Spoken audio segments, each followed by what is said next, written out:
Stand and say the pledge.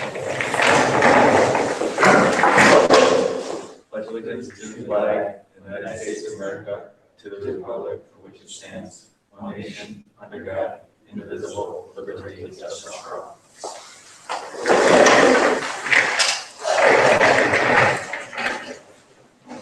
Welcome to the Herkimer Central School District Board of Education Annual Budget Meeting, Wednesday, May 5th, 2021.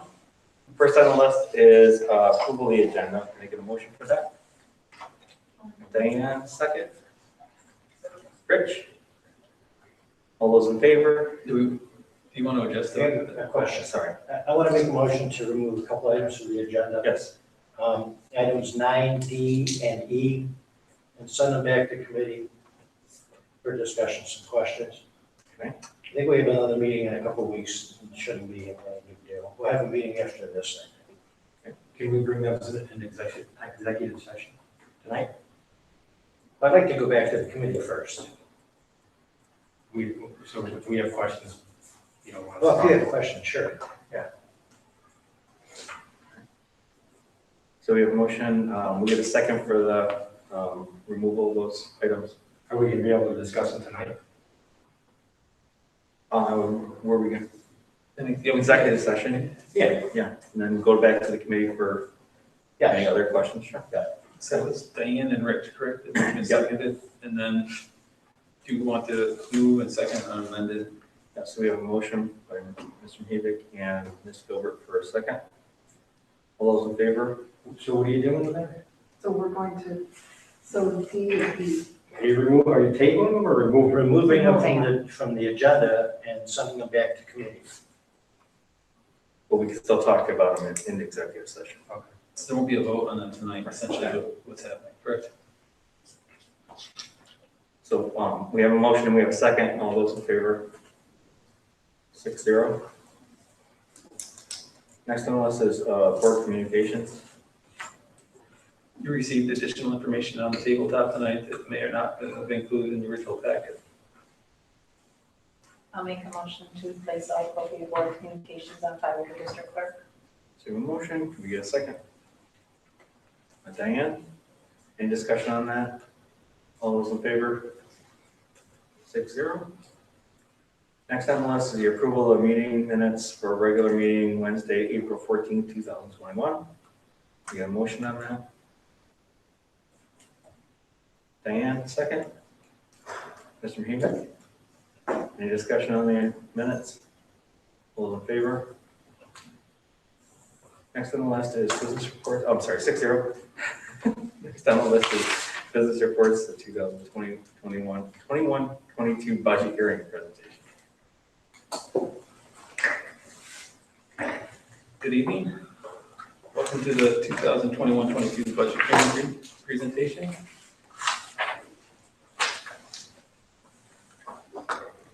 We'll do a brief presentation, which you have seen before if you're on the board, and if you've been at meetings or been on the live stream before, you've seen as well.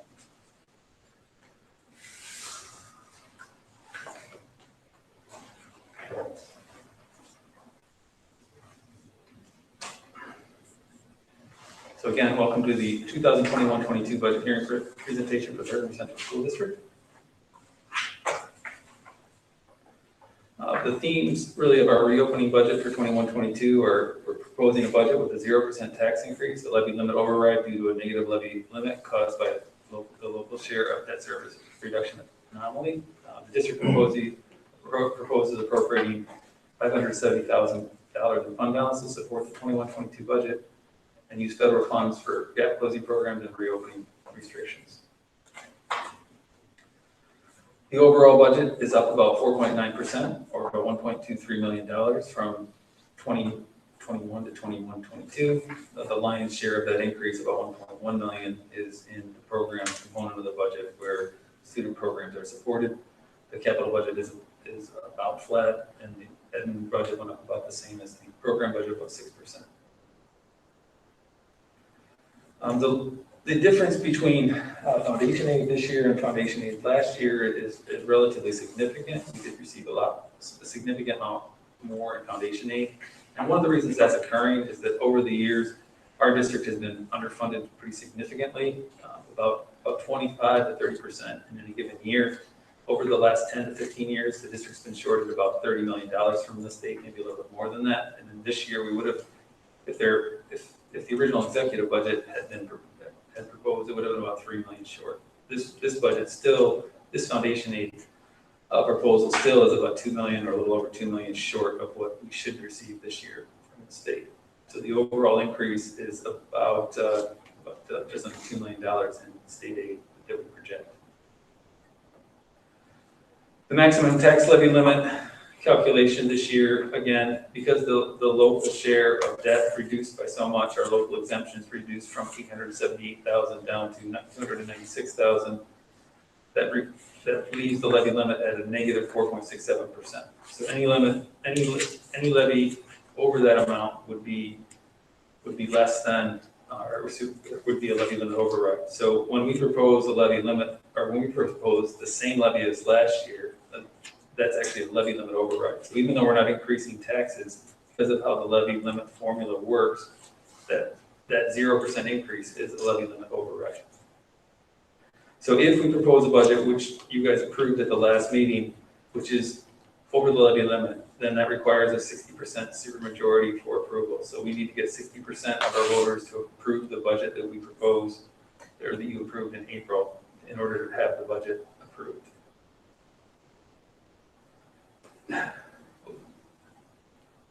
So what does a contingent budget look like? The contingent budget also would have the same tax levy as the proposed budget, because another anomaly of the tax levy limit law. If your budget fails, you go out at the last year's levy. So last year's levy is a 0% increase. So there's actually no difference in the tax levy for a contingent budget versus the proposed budget. The expenditure budget would be about the same, or excuse me, it'd be exactly the same in a contingent budget. Why would that happen? Well, if we're scheduled to replace equipment and we can't replace it, then we have to fix it. So essentially, you're just shifting costs from buying new equipment to fixing old equipment that wasn't working. So if you're about to replace a truck, you have to pay for the repairs on the truck, and so there's not a huge difference in those costs. Capital outlay project is not approved, which would delay needed building work at the elementary and reduce the 2022-2023 building aid by about $93,000. It would delay implementation of cost-saving 5-year transportation contract, and it eliminates community use of facilities. And when I say that, it means that we can't let the community use the facility for free anymore. We would have to charge for the use. So if it costs us $100 for the building to be open on a Sunday for youth sports, then that cost has to be borne by the youth sports program in a contingent budget. So our revenue projection is about $15.741 million in state aid, about $9.451 million in taxes, which is the same levy as last year. Other revenues at about $652,000, which gets us to about $25.44 million, with fund balance of $570,000. That gets us to the proposed budget of $26,414,000. And recall that even though we're going after the same levy as last year, it is a levy limit override. Capital component decreases, debt service dropped to $45,000. Other minor changes about $14,000. Salary increases of about $20,000. Benefits increases about $25,000. Net change is down about $14,000. The capital outlay project, our district has incorporated the state aided 100K project to help entertain our facilities. That project next year will be camera and computer infrastructure work and control work at the elementary building. We did a similar project this year, so we're putting in new swipe card access at doors for security purposes, and we're upgrading our cameras and replacing switches and other computer infrastructure. And again, that's aided at $93,000. So we do our 93%. So we do $100,000 of work next year. The following year, the state gives us about $93,000 in state aid. The administrative budget, but there's a decrease at the board level of about $25,000. It's because we will probably continue to use part-time clerk. We're estimating that we'll probably have to increase some staffing at the business office level because of some shifts that occurred a year ago and staffing, and we've talked about that. Salary increase of about 72,000, benefits increase about 23,000. The BOCES expense is up by 40,000. That's predominantly the administrative budget, from BOCES, which is incorporated into our administrative budget, and that's really not driven by massive BOCES increases. It's really driven by our WADA, which is our average daily attendance, or weighted average daily attendance, which, as I've spoken to you guys before, although Herkimer has gotten smaller over the years, other schools in our components have gotten smaller faster, so we're shrinking, but we're not shrinking as fast as other schools. So our share of certain portions of the BOCES budget continue to increase. Contractual increases of about 8,000, net changes about 144,000. And one of the things that we've mentioned is we're developing a 3-year transition plan to the next superintendent, develop a district administrative model, looking at a workshop in May or June, probably in June at this point. And again, that's really for longevity and consistency and sustainability in the administrative positions in the district.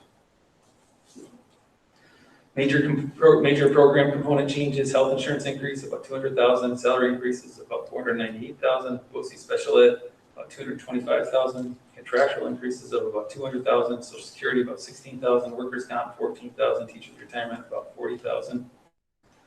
And we're seeking the approval of a 5-year contract with Bernie Bus in the amount of $5,777,910 for transportation services. We performed a competitive bid process for this RFP process for this in the winter of 2021, and the Bernie proposal was about $1.25 million less over those 5 years. So it makes a significant savings in comparison to competitors in the area to enter into that 5-year agreement. Highlights at the high school, middle school program highlights, continue agriculture and STEM programs, continuation of college art programs, continuation of Project Leadway programs with Frankfurt Skylar, continuation of PP Tech to the 7th cohort, continuation of interscholastic athletic programming, restore in-person physical education programming, in-person music programming, in-person driver education, social emotional programming, extracurricular programming, addition of 2 academic intervention teachers, expand community use of the facility. That's something we were starting to do before the pandemic hit in terms of trying to get the pool open some. We're going to have a much more usable fitness center and gym area, and I think that we can probably, if we work at it, allow that facility, those areas to be used by the community as they should be and can be in many communities. Major program changes.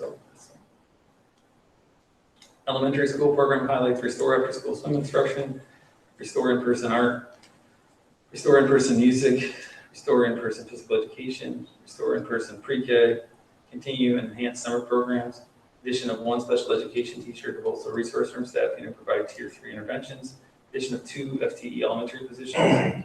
That may actually be more than that. We're looking at the staffing level for next year depending on enrollment. We talked about that. We're really not exactly sure what our enrollment will be at that K1 level next year because we don't know for sure whether people all sent their kindergartners last year or pre-K. So there's some definite motion in terms of what those numbers will look like K1. We'll have to have the staffing levels there to make sure that we can meet the needs of those kids. And again, expand the use of community facility. Special education, we continue to have increased enrollment in high needs programs. Students are presenting to the school with pretty intense needs, and that can sometimes shift students to high needs programs outside of district, which are fairly expensive. And you saw that in an earlier slide where those programs increased by about 225,000. We want to maximize our use of in-district special education programs. The closer you keep students to the regular education setting, the more likely it is you get to graduation and get a student to reach their full potential. And that means we really need to continue our shift to least restrictive environments for all of our students as much as possible. Technology, we continue to maintain the one-to-one computing environment. That means we're continuing to replace computers. It's not as expensive to maintain it as it was to build it, because now we're just going to replace computers at various grade levels as they age out. And as students move from using iPads to Chromebooks or from Chromebooks to another device, then it's a smaller number. It's not the huge numbers that we've had to buy over the last 3 or 4 years to get to where we are now. And to do that, we're continuing to use a sequence of BOCES-aided multi-year purchases. You approved one at the last board meeting. Those are aided at about 80%. So when we do a $100,000 project or BOCES aid multi-year, we're getting back about $80,000 in aid. And we pay it over 3 to 4 years, and it works out for the district. It's sustainable. We have approximately $4.8 million to be used over the next 3 years. And then I did get the new numbers. I hadn't verified them yet, but I think we're actually, the original estimate was 1.52 for the aid from the December federal relief package, but now it's down to about 1.45 in the final package. So that's about 100,000 less. And the ARP, which was the second COVID relief bill, which was passed more recently by the Biden administration, that's going to be about 3.52. So it's actually probably closer to about 4.7 million, not 4.8 from the latest numbers that I see. But I assume that as time goes on, there might be some flexibility in those numbers as the state adjusts things and looks at the way they're proportioning the funds that they receive from the federal government. So it's going to be in that 4.7, 4.8 range probably at the end. What will we use that for? So in the earlier slide, I said we might need 4 teachers. Well, we budgeted that we were adding 2, but we knew as we do our reopening plan that we might need to add 4 or 5 teachers at the elementary in order to keep the class sizes small enough so that we can keep AIS in the classroom and also stay at 6 foot social distancing if necessary under COVID restrictions. But there's more reasons to keep the small class size than just COVID restrictions. We'll use the funds for gap closing, for social emotional support and summer programming, and hopefully expanded school day programming. History of the tax levy. You can see that in 2011-12, that was 2 years before I got here, or a year before I got here actually, our tax levy was raised 10.11%. That was just before the tax levy limit law came into play. And since that time, it's been somewhere typically between 2 and 3% probably. It's sometimes a little bit lower than 2%, sometimes a little bit higher. And this year it's at 0%, which is primarily due to the increase in state aid and the influx of federal aid. Appropriated fund balance. Last year we appropriated 1.1 million. We didn't actually have to use all that fund balance because state aid came in better than was anticipated. This year we're appropriating about 570,000 in fund balance. And again, you can look at the history where a typical amount from the district has somewhere been between 250 and 1.1 or 1.1 million.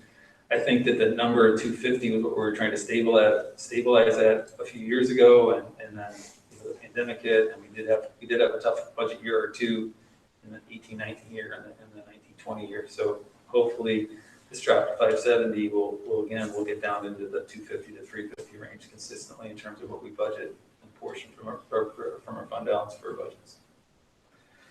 Projecting fund balance of about 1.8 million, EBLAR of about 500,000, ERS at about 600,000, TRS at about 300,000. TRS is a maximum amount of about $1 million for us because of limits on the percentage of the total teacher salary that you need to use in order to calculate that. So we're still underfunded in the TRS reserve. The unemployment reserve is about 100,000, tax reserve about 150. That's down a little bit from past years. Insurance reserve of 20,000, capital reserve about 500,000. We're estimating debt service about 320, repair reserve about 500,000, so about 2.8 million in reserves. Important dates: the budget vote is May 18th, 12 p.m. to 8 p.m. at the Herkimer High School Library Media Center. Board of Education meeting May 19th, 2021. Budget revote is June 15th, 2021, if necessary.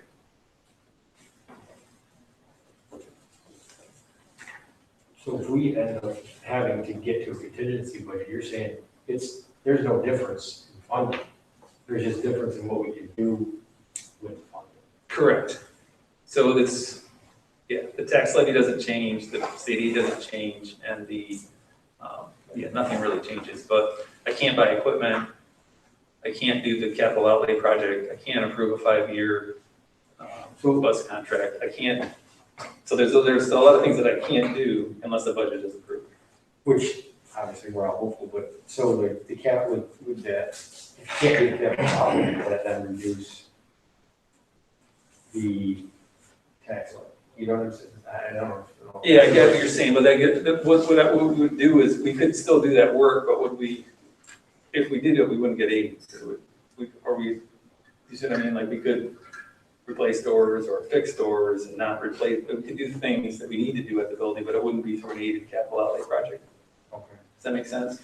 Or the district could decide not to put off the work and wait until 1920. And then you could do that, you could make that decision in August before you set the levy, and you could do that if you wanted to. Because the levy isn't really set at the vote. The levy is set by you guys in August, not now.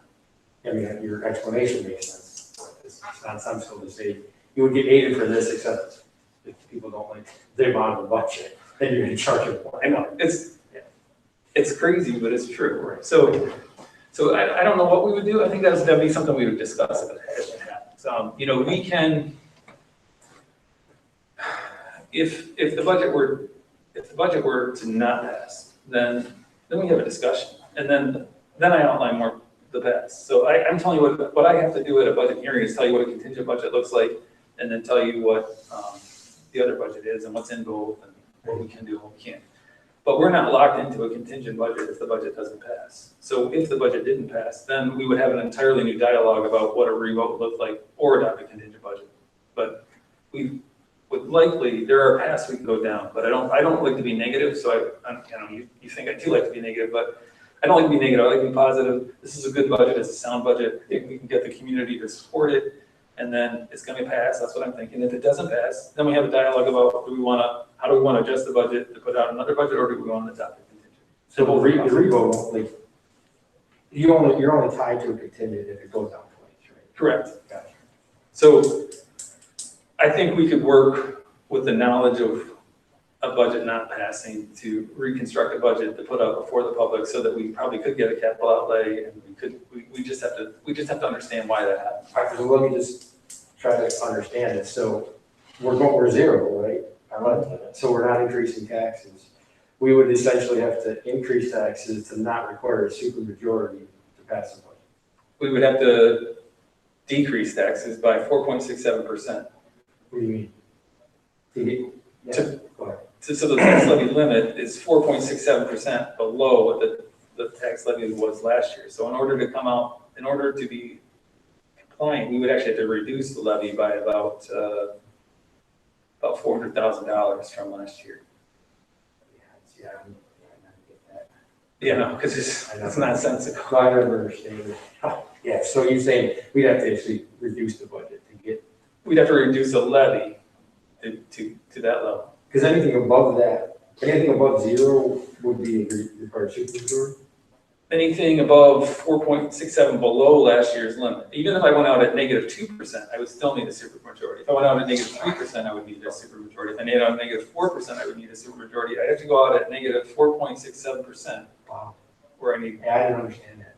So Does CBA does that count at the revote too? If you don't get a supermajority the first time, do you need a supermajority the second time? you need a supermajority for either the vote or the revote if you exceed the tax levy limit. So on the revote, you have to get a supermajority too. If we exceeded the tax levy limit, yes. Right. But that's where there are still things, because it's an anomaly and because we're in the middle of the 2018 capital project, there are still ways that we can adjust our debt service portion. So that's a conversation we have if this doesn't pass. But it doesn't change, almost nothing will, this is one of those weird years where almost nothing that happens from the vote will change much about what's happening. So like, the public doesn't have that much control over the tax levy limit this year. You see, or what the tax levy will be, because if they vote it down, you go back to last year's, and I'm proposing a budget where it's last year's. You see what I'm saying? So it's like, so no matter what happens, there's ways to get there. It's complicated. And so if we do a revote in June, which I don't think we will, but if we do, then we have another dialogue afterwards about how we get to a budget that is possibly going to get approved. Does that make sense? Yeah. Because this is an accounting anomaly, there are ways, and I've done this this was actually supposed to happen in 2018 or 19. So I pushed this back many, many years by continuing to adjust how much I'm paying down the 2018 project. And because we haven't put the 2018 project out to bond yet, we can still pay down debt on the 2018 project. So we could still acquire within limits certain portions of the debt service of pay down the debt from the 2018 project to increase our exemptions back to the same level as last year. But then that means next year I'm gonna have the same cliff. So every time I do this, I keep pushing off the drop in the exemptions from 800,000 down to 300,000. That's gotta happen sometime. I can't do this forever. So I can do it one more year, but at some point it's gotta stop. So to me, I think this is a sound year for it because we are able to go out at zero. We're in a sound position. Well, that was my next question, is that why we waited till we got to this point where we could go out at zero? Well, I'm running out of wiggle room because the only reason I'm able to do these things is because of the 2018 project. And before that, the 2014 project. But the 2014 project is bonded out and closed out. Now we have the 2018 project, but phase 2 will be ending soon. We're probably going to bond out some of that. So it's going to get harder and harder for me to do this as we get closer and closer to the end of the 2018 project. And there are limits to how much I can do this, and I'm getting close. So this, I think, in my opinion, it's a particularly good year because you're going out at zero, and it's not an easy explanation if I go out at 3 or 4%, as opposed to going out at zero. It's an easier explanation at zero. Is any of that federal money tied to programming? About 20% of it has to be used for like gap closing measures and summer programming and making up work and those kinds of things. But not specific curriculum? No. But it's probably when you write the grants and the explanations, you're probably going to tie it to like ELA and math a lot of the time. So it's going to be academic interventions for ELA and math and those kinds of things. But you can tie it to STEM, or you could do it for, I think you can, you definitely can do it for social and emotional stuff. So you could support a counseling position. You could support contractual service with the county for those types of services inside and outside the school day. Anything that's tied to learning loss or closing gaps or social emotional well-being of kids, delivering, and anything associated with reopening. So when I say things like restoring in-person art, it's more complicated than just having an art teacher, because the art teacher, I have to get those kids in order to have art in person again. I've got to expand the school day, and when I expand the school day, that creates a whole bunch of supervision issues for me. Also, like the kid, there's going to be many more sections of grades than there used to be because they're all going to be tiny, so they can all eat lunch. But then all those lunches have got to get supervised. So I'm going to need more bodies in order to do all this. So even though I may not hire another art teacher, I might have to hire 2 more LTAs to have enough FTE for supervision for lunches and other things, or before school supervision and after school supervision and things like that. So it's complicated. Providing in-person instruction and then making up all the ground we're supposed to make up with kids is a complicated system of things that have to come together to work next year. It's complicated. What do you mean expand the school day?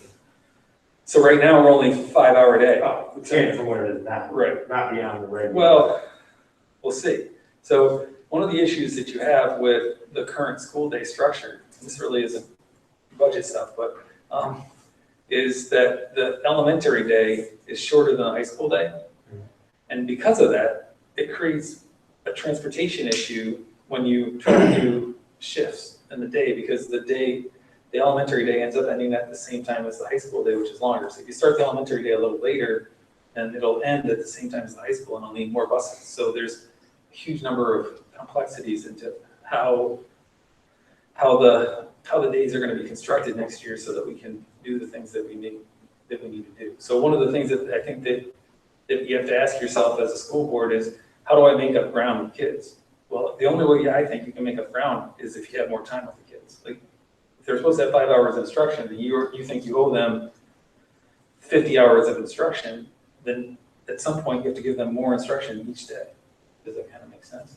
So we have to figure out how we can get more dosage of instruction to make up for the learning loss that may have occurred for all of our kids last year. And that's maybe easier elementary than it is at the high school. And the high school day is complex because it ties in with interscholastic athletics. So is you try to adjust and add more to a school day for a high school kid, you often run smack dab into clubs, sports, and all those things. So trying to expand their day oftentimes is very, very difficult at the middle high school level. So there's a huge number of complexities as to how we're going to get all that stuff that we need to do in those normal days and also add in all that stuff we need to. Yeah, I know you were kind of talking about nuances of the budget, but that's a lot of federal money, that's why I'm asking these questions. So do we have to do all this stuff in order to get that?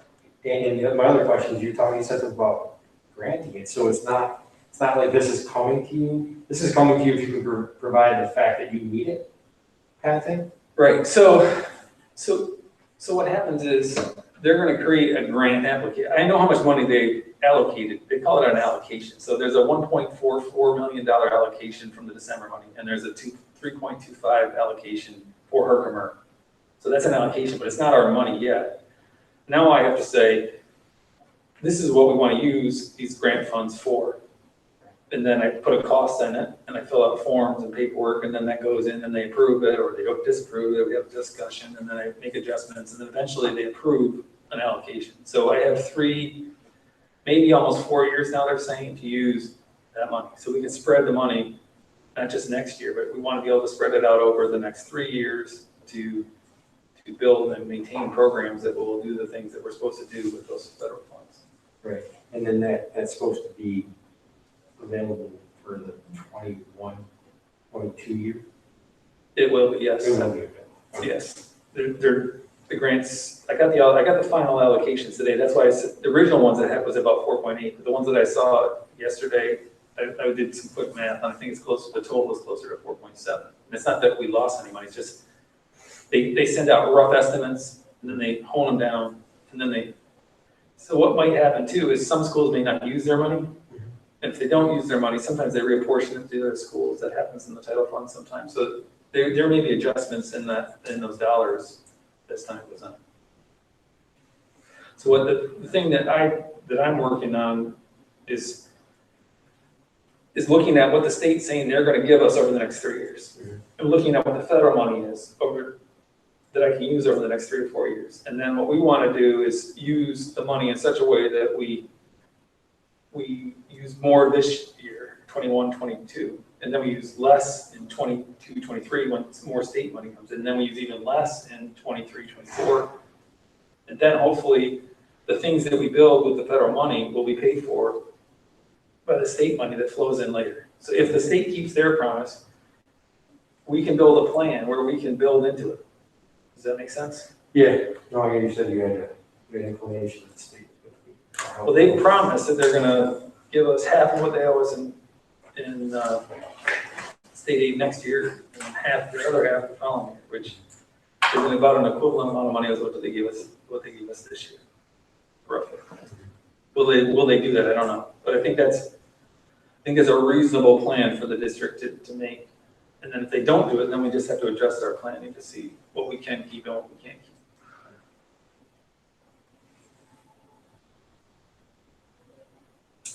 Anything else?